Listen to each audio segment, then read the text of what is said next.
Partout dans le pays, les élus locaux des quartiers et des villes populaires savent combien les problèmes d'insécurité, de délinquance, de trafic sont un véritable poison.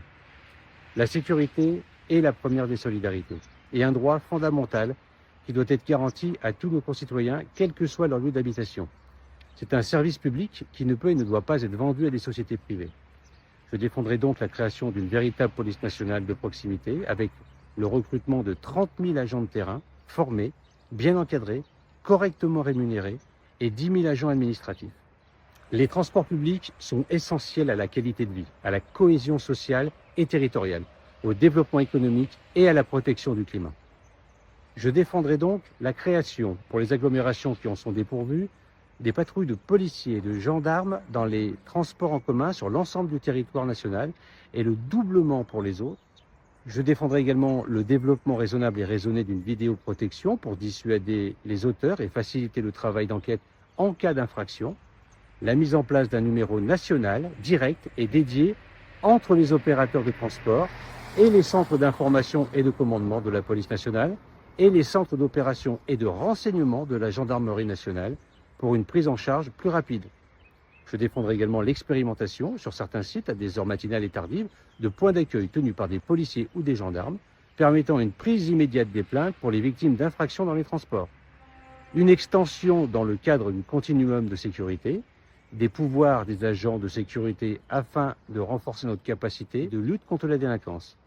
Enfin, et parce que la protection des usagers passe aussi par la sécurité des personnels, nous expérimenterons le port systématique des caméras piétons par les agents des sociétés de transport au contact du public afin de le généraliser. Une femme sur deux est victime de violences sexistes et sexuelles dans sa vie. Le premier point dans la lutte contre les violences sexistes et sexuelles est la formation des forces de l'ordre qui accueillent les victimes. Soutenir et savoir recevoir la parole des victimes ne peut être fait que par des personnes qui ont été formées à recevoir cette parole. Il est indispensable de faire de la prévention dès le plus jeune âge pour limiter les comportements violents dès l'école primaire. Il nous faudra donc consacrer 1 milliard d'euros, comme en Espagne, pour lutter contre ce fléau. Mais aussi investir une partie de ce milliard d'euros dans l'ouverture de places d'hébergement supplémentaires pour les femmes victimes de violences. Pour rappel, 220 000 femmes sont victimes de violences conjugales chaque année.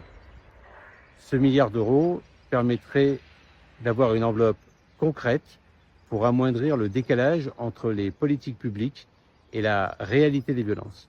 Dans un contexte où des adolescents et de jeunes adultes sont tentés par la voie de l'extrémisme violent ou du fanatisme, il est essentiel de déployer une politique de prévention de la radicalisation globale pour lutter efficacement contre certains facteurs de risque.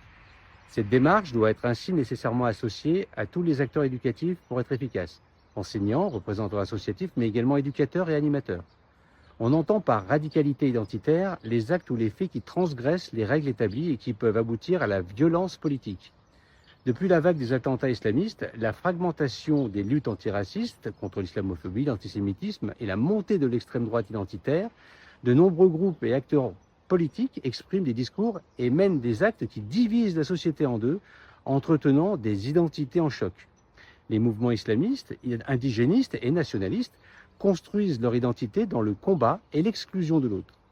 Parents, professeurs, animateurs, éducateurs sportifs, artistes, chaque citoyen en relation avec des jeunes se doit de prendre cette question à bras-le-corps à partir du moment où on s'est documenté, formé, on est légitime pour faire de la prévention de la radicalisation.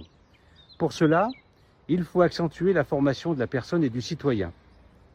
Et il faut s'appuyer notamment sur l'enseignement moral et civique dans les établissements reconnus par l'éducation nationale, l'éducation aux médias et à l'information, ainsi que la construction de la pensée critique, l'approche nuancée et objective de l'histoire des idées, des faits religieux et la prévention des phénomènes sectaires. Il nous faut aussi renforcer les groupes d'évaluation composés des responsables départementaux de la sécurité intérieure, de la police nationale et de la gendarmerie, afin de mieux évaluer et analyser les situations transmises. Enfin, il nous faut renforcer les moyens humains entre l'État et les maires dans le domaine de la prévention de la radicalisation violente.